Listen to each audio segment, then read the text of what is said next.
vidéo comment appliquer le théorème de Norton au même exemple que nous avons ici, que nous avons déjà traité dans une précédente vidéo avec le théorème de Thevenin. D'accord? Donc l'idée est toujours ici, dans ces premières vidéos, de vous proposer les deux alternatives pour que vous puissiez bien vous approprier les deux théorèmes.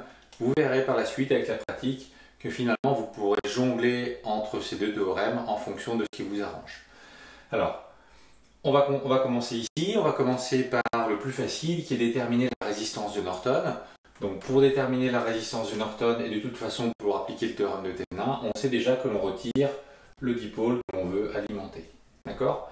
Une fois que ça c'est fait, on va éteindre la source de tension. Donc la source de tension ici, je l'éteins, je la remplace par un fil. Et à partir de là, je vais pouvoir déterminer la résistance de Norton. Donc la résistance de Norton ici, on voit aussi que c'est la même méthode que pour la résistance de Thevenin. J'ai donc les résistances R1 et R2 qui sont en parallèle. Donc ici, je vais donc avoir une résistance équivalente qui va correspondre à l'association de R1 en parallèle avec R2. Et puis ensuite, je vais donc avoir cette résistance équivalente qui va se retrouver en série avec la résistance R3. Donc, la résistance Rn, c'est donc Rec plus R3, avec Rec ici, qui est l'association en parallèle de R1 et R2. C'est donc ici égal à R1, R2 sur R1 plus R2. Je réinjecte ça dans mon calcul ici. Je vais donc avoir R1, R2 sur R1 plus R2 plus R3. Procédons à la mise au même dénominateur.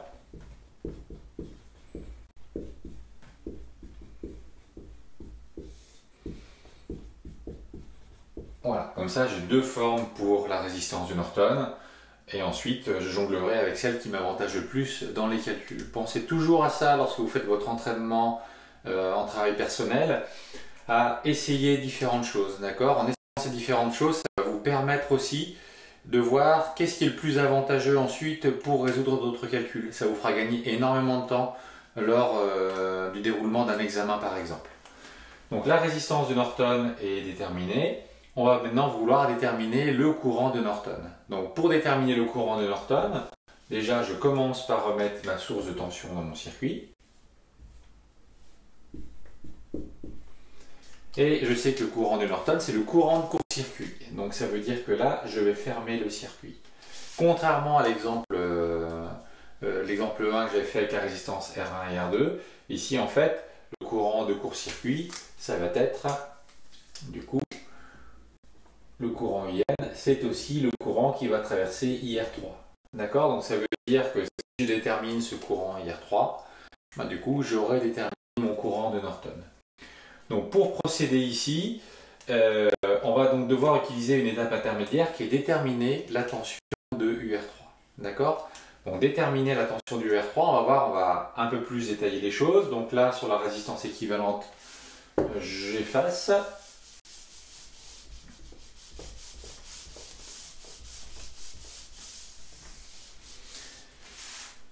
Je vois en fait sur ce circuit, si je le remanie un petit peu,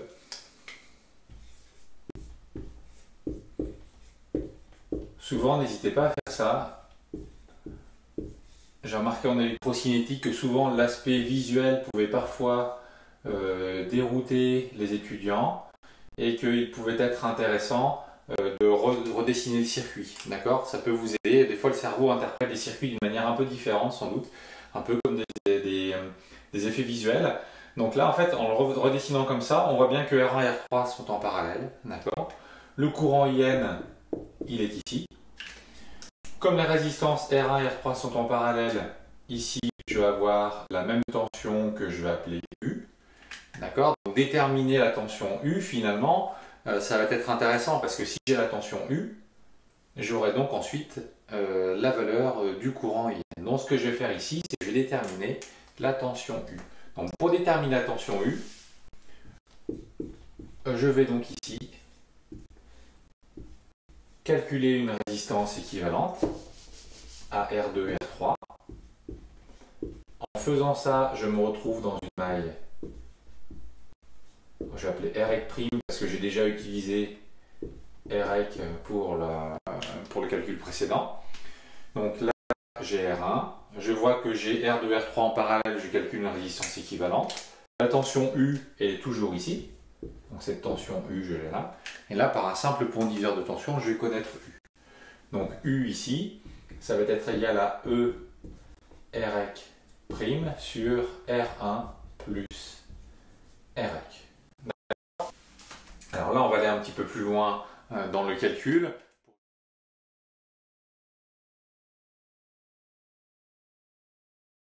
On poursuit le calcul de U ici. Donc j'ai rappelé l'expression de Rec'. Souvenez-vous, R2 et R3 sont en parallèle ici. C'est donc R2 R3 sur R2 plus R3. L'expression de U ici, donc je rappelle, Rec' est ici. Donc U, ça va donc à E R2 R3 sur R2 plus R3, le tout sur R1 plus Rec'. D'accord, Rec' étant ça. D'accord, donc E Rec' sur R1 plus Rec'. Alors Rec', je vais le remplacer ici par son expression.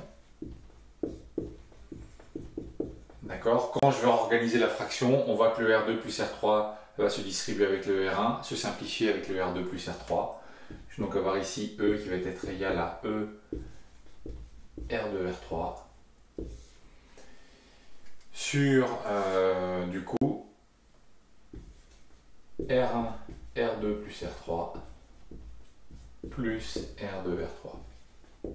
Voilà, j'ai l'expression complète de U et cette expression de U va me permettre ensuite de déterminer le courant de Norton parce que souvenez-vous, le courant de Norton c'est le courant qui traverse la résistance R3. Comme la résistance R3 a la tension U, je peux donc dire ici que j'ai U qui est égal à R3 IN et à partir de là, je vais avoir l'expression du courant de Norton. Donc U, c'est ce que j'ai là. D'accord, je vais tout diviser par R3 et je vais donc avoir IN qui va être égal à R1 de R2 plus R3, R2, R3. D'accord, là, ça c'est donc l'expression finale du courant IN dans la branche. D'accord, qui traverse du coup la résistance R3. J'ai donc mon courant de court-circuit. Donc à partir de là, je peux revenir à mon théorème de Norton et refaire le circuit équivalent. On va conclure là-dessus maintenant.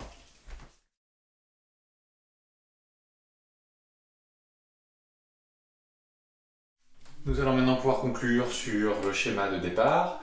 Donc ici, on rappelle, on a la résistance de Norton, qui est la même que celle pour le théorème de Thevenin.